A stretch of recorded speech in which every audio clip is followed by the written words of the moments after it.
Okay, looks like we can just get started. By the way, during the talk, if you have any questions, you can always raise hand anytime you like. Okay, let's get started. So, good afternoon. Thanks everyone for coming to this talk again. My name is Yong Tang, and I'm a maintainer of CoreDNS project.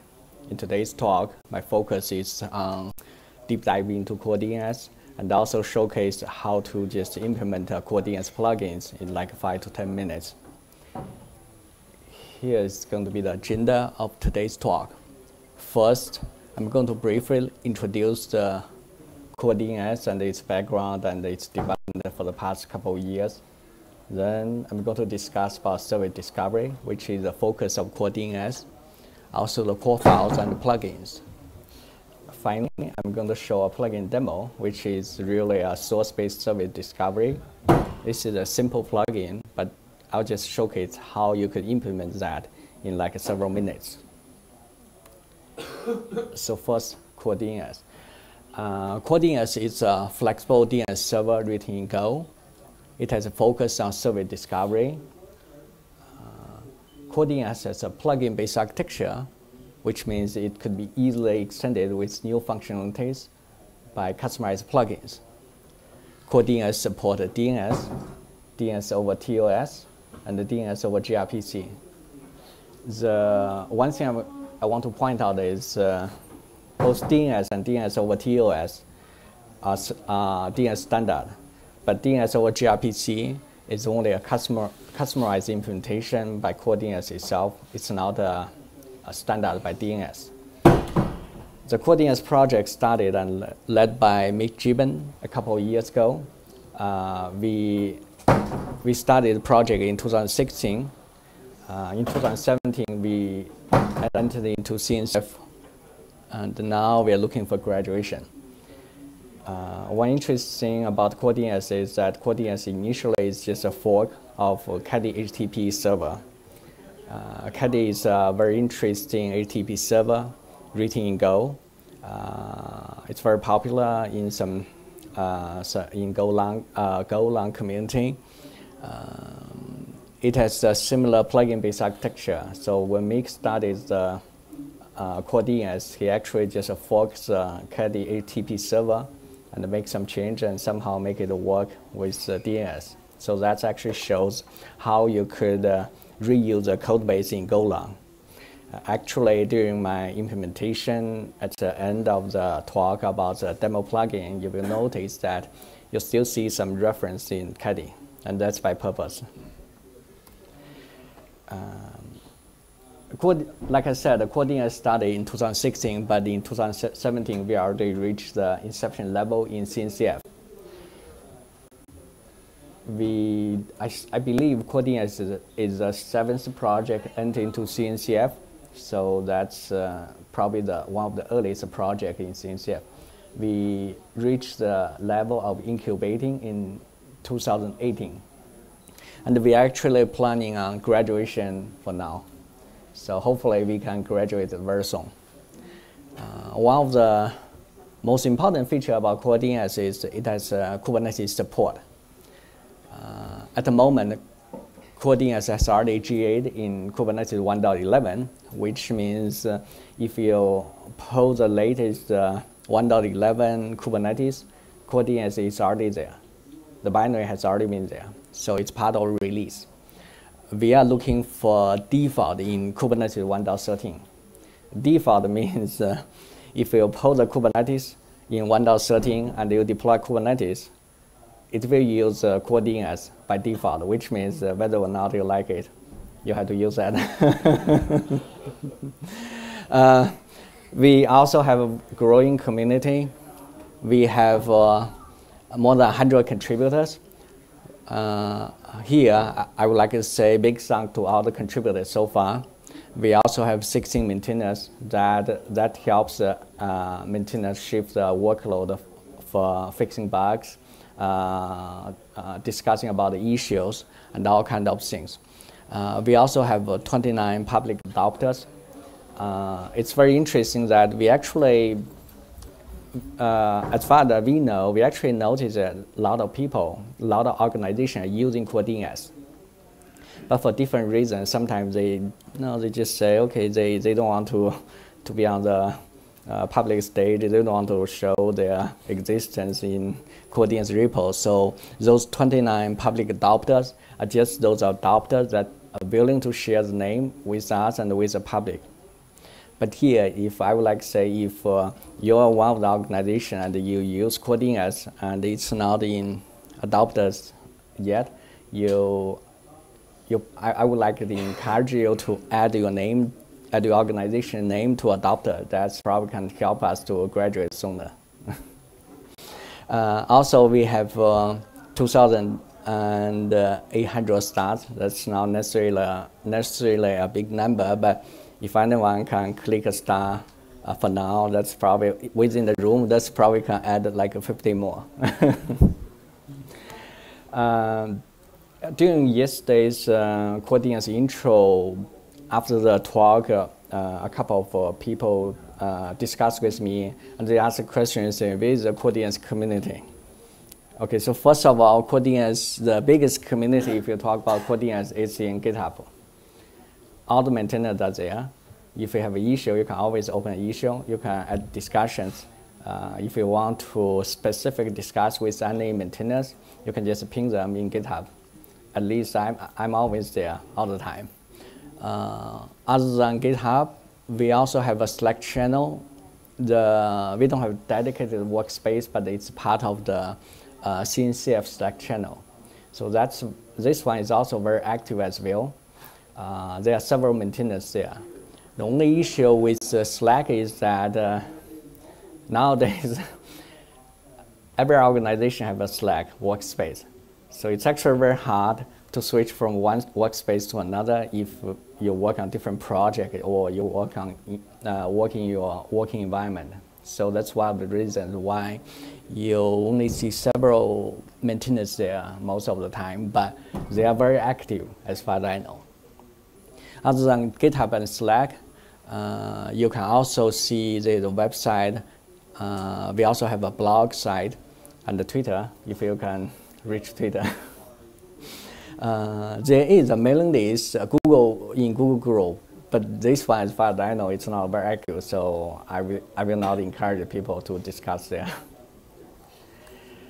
In yesterday's discussion, one question was raised about one people.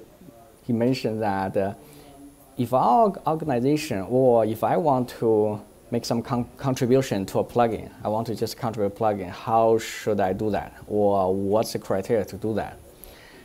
So I want to mention that today, there are several ways to contribute to a plugin by different levels. Of course, CoreDNS is a plugin-based architecture, allows anyone to write a plugin and distribute any way you like.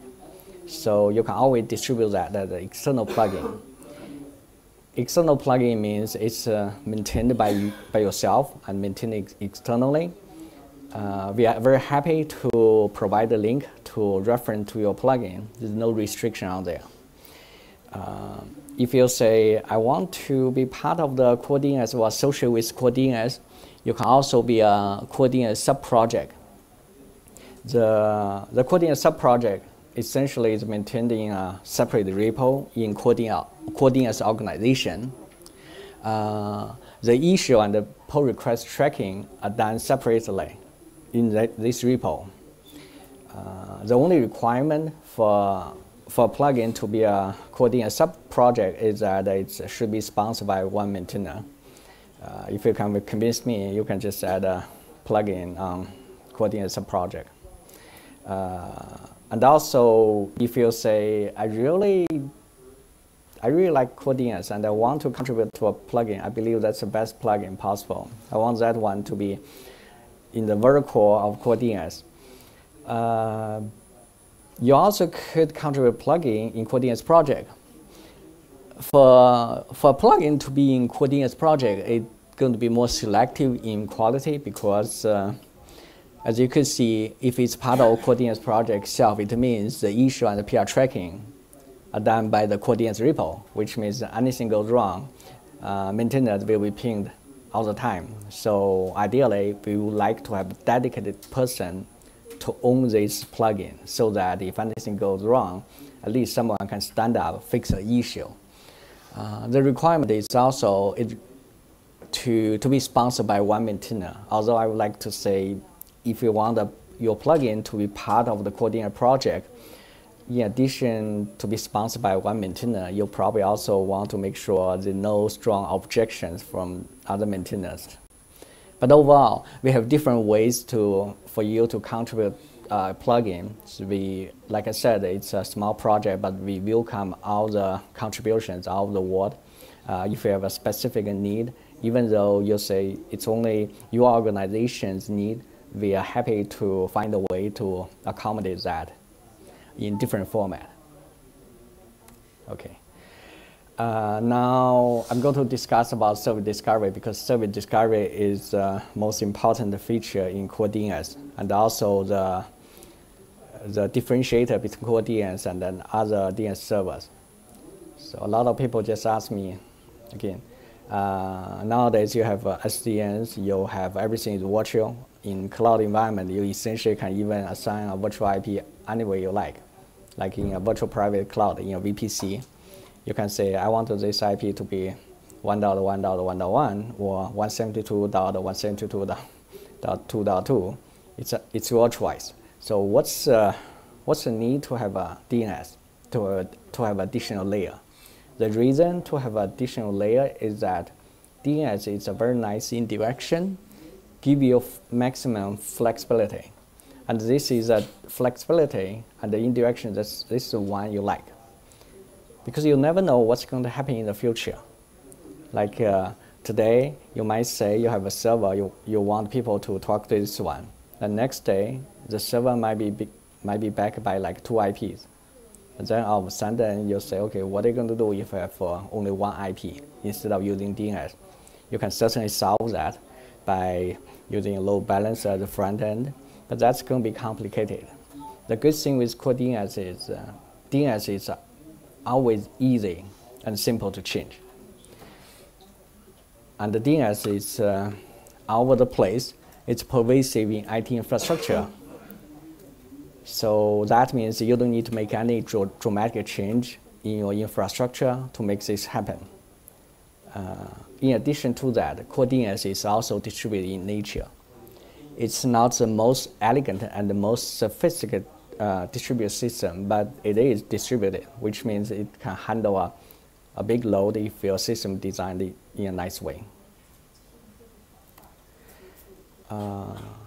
Now, we talk about service discovery. We are going to show one Corefile that shows how service discovery are combined together.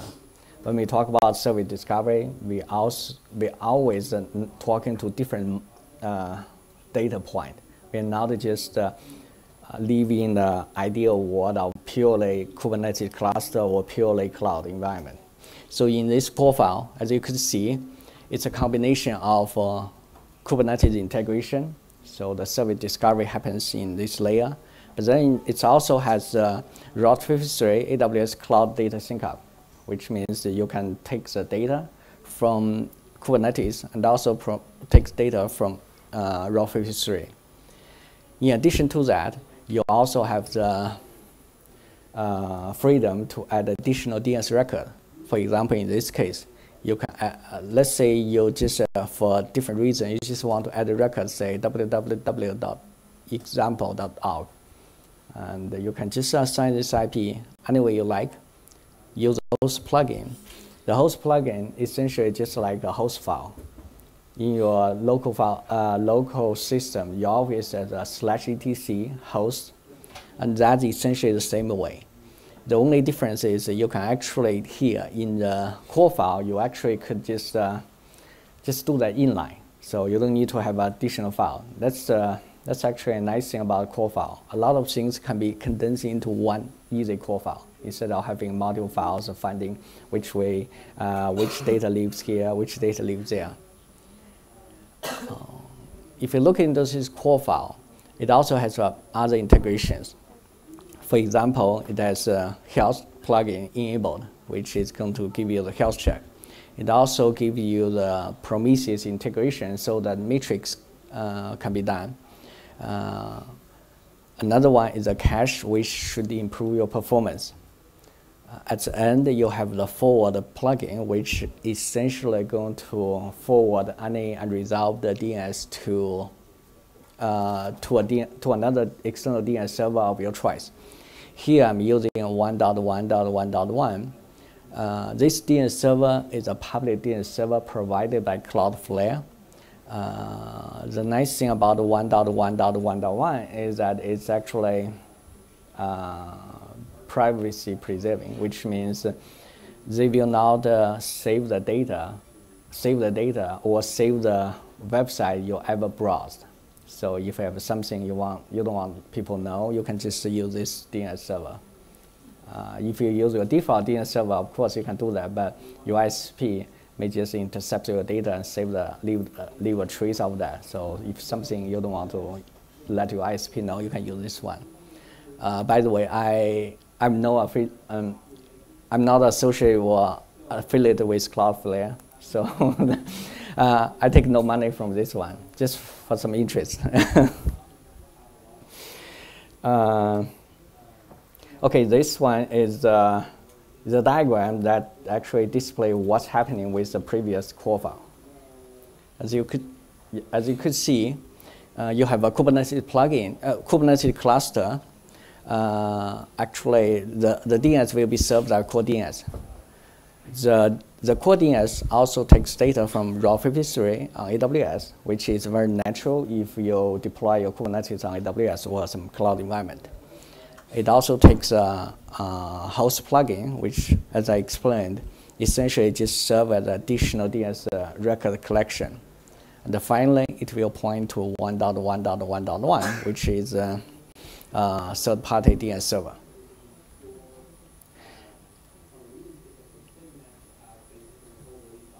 This is okay. Again, this is only a common way of combining different data sources for service discovery.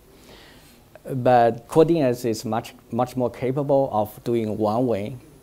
So you actually have different ways of deployment.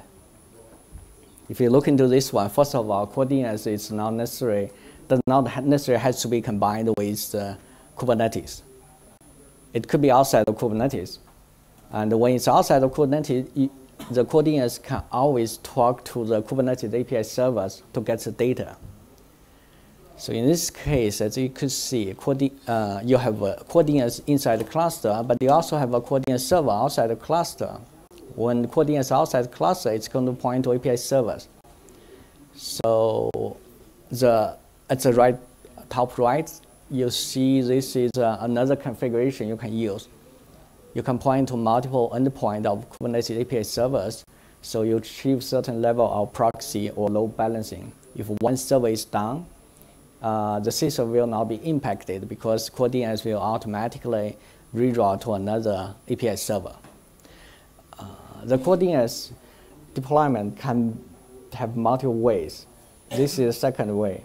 But so in the second way, you'll see the CoreDNS is serving as a centralized location, and the other servers can talk to DNS. But another way of deployment is that you essentially can just deploy CoreDNS at each node. And CoreDNS is fairly lightweight. So you could just, let's say you have a 1,000 node. If you deploy 1,000 CoreDNS binary on each node and allow the DNS server to be up for each node, that certainly can happen. And it's actually much more scalable in most of the cases. So that's service discovery we discussed so far, but the next thing I'm going to discuss about a demo plugin. This demo plugin is also about service discovery. So let's say we want to have a source IP-based service discovery.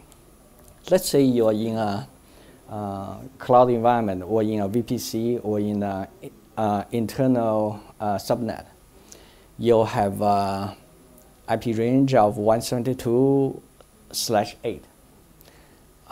if you say you have some special need, let's say you just say, okay, I'm going to set up a DNS server. If the DNS request is from within my internal subnet, I'm going to return 1.1.1.1. Now you say, okay, if it's a request from outside, I'm going to return to 8.8.8.8. That you can certainly do that with CoreDNS. By the way, the 1.1.1.1, that's Cloudflare's privacy-preserving DNS, public DNS server, and most of people probably already know 8.8.8.8. That's Google's DNS server.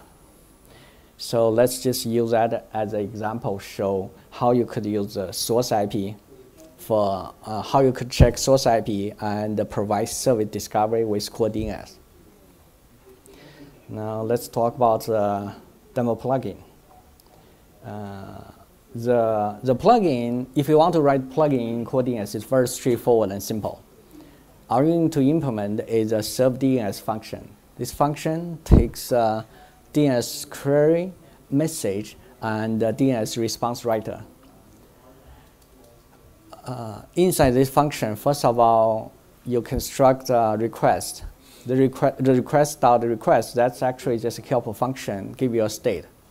With this state, now you can extract a queue name, which is state.name. And let's say you want to check the source IP. You can access that through state.ip. And we'll just make this simple. So we just say, if the state IP starts with 172 or 122, which is internal, your local interface, we're going to reply 1.1.1.1.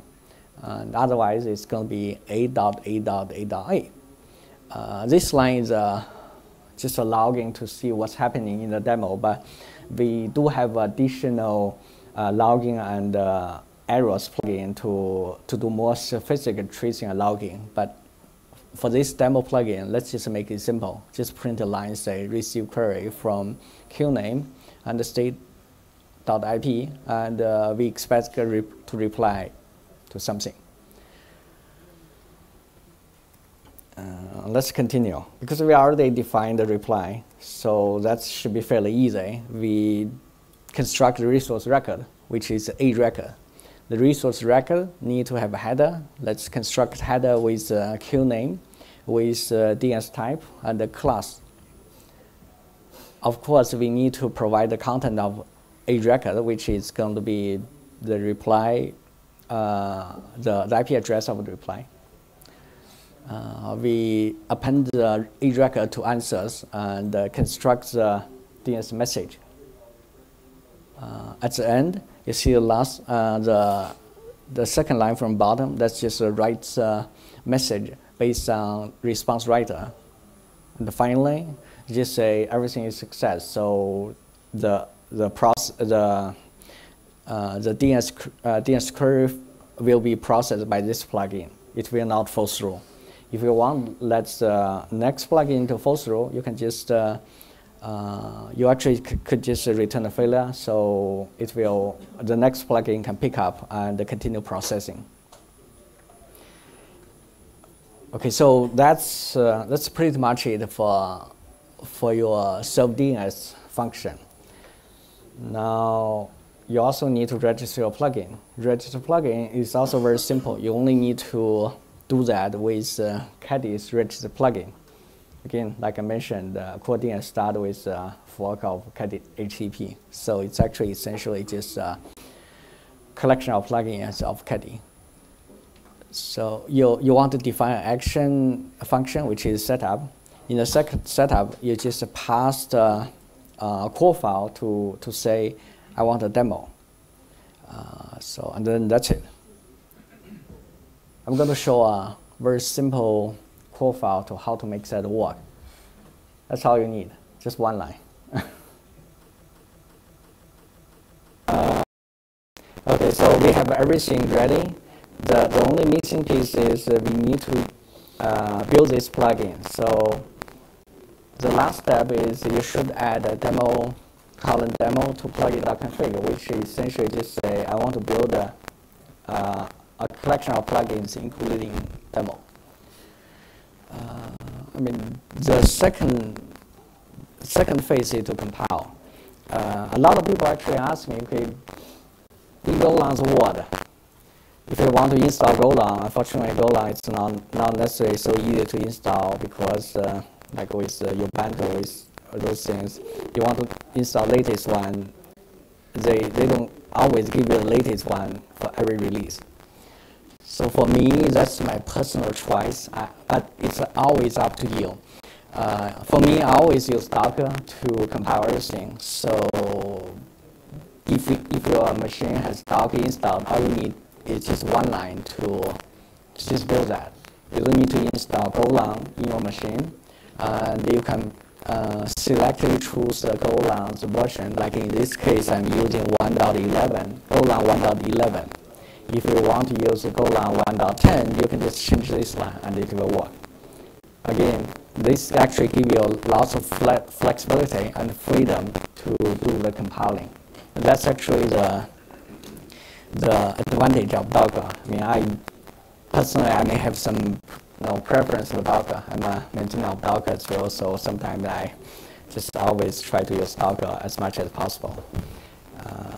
Like I said, we already have the plugin.config. We can build that, and then we have a Corefile. Now all you need to do is just run CoreDNS. So let's just go to the demo. It's not so straightforward. So, oh, okay, let's.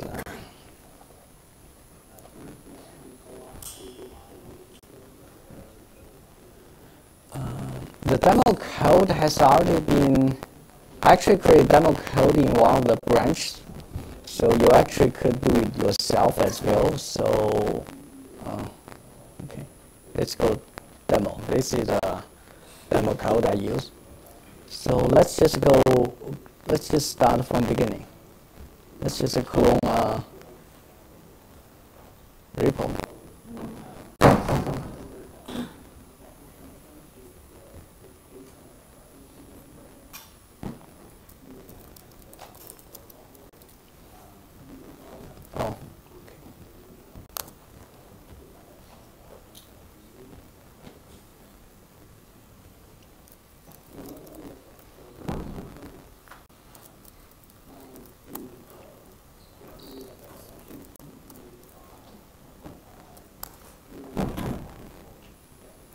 Oh.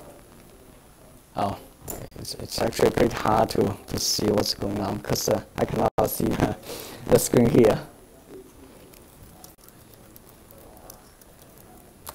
Let's just go to demo branch. See, okay, let's just build that.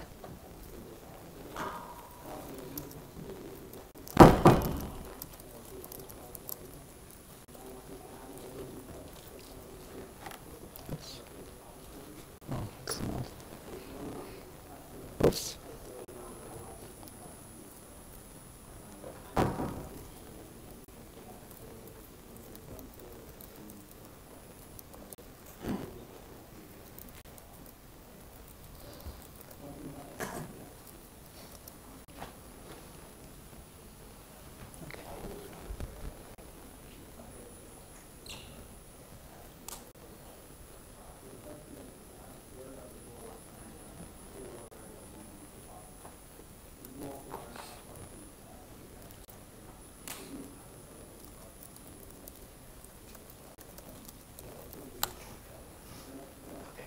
That's it.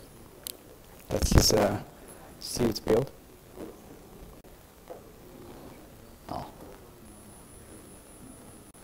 come on.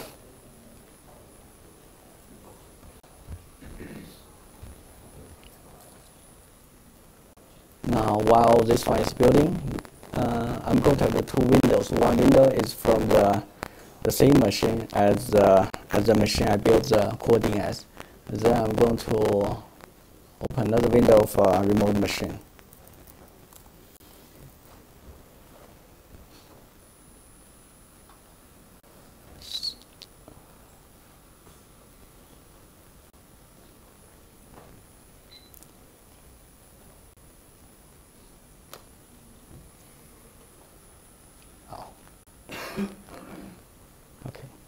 let's just add a Corefile.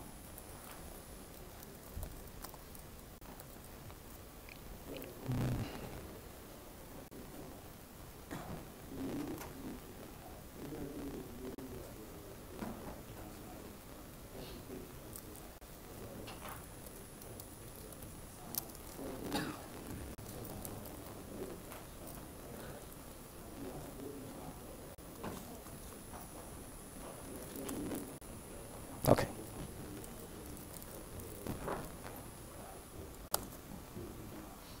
Now it's up and running. Let's go to another window. In this window, I'm going to just ping the IP address of 172.31.18.173. Yeah, it's actually pretty hard to see that.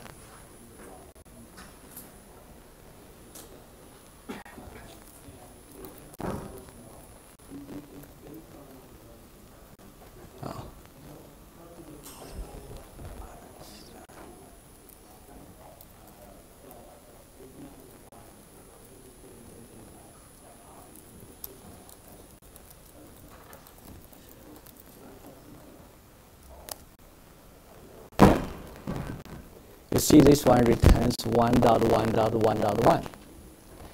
Now, the server I'm using actually have two interfaces. One interface is 172 interface. Another interface is actually a public IP, which is 54. If you check the upside, it's actually 54.152.194.93. So I'm going to use this window to just ping this one.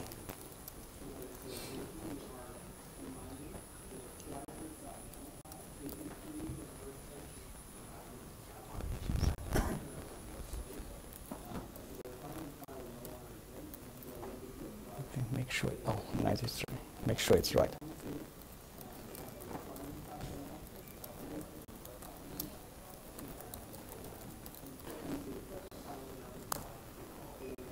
Oops.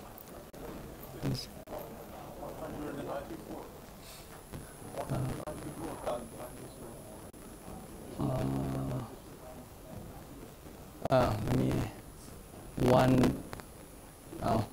I think there's something wrong, but 54.152.190. Oh, 194. Sorry. Okay, see that.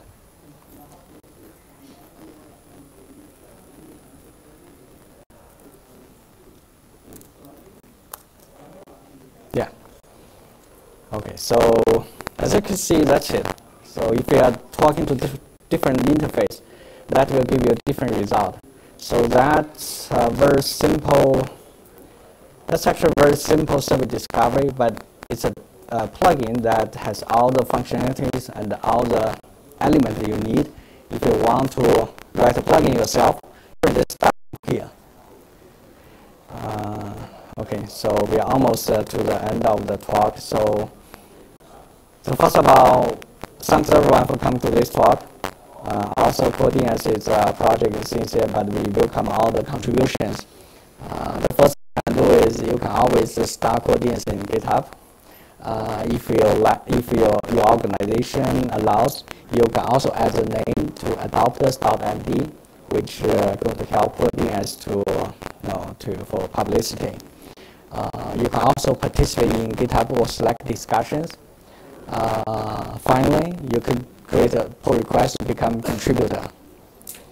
If by any chance you have additional motivations, you can also become a maintainer. If you complete one significant pull request, a typo fix doesn't count. And if you are sponsored by one current maintainer, you could be a maintainer already, and that's going to be a nice badge because it's a CNCF maintainer. So I think that's it for my talk. Any questions?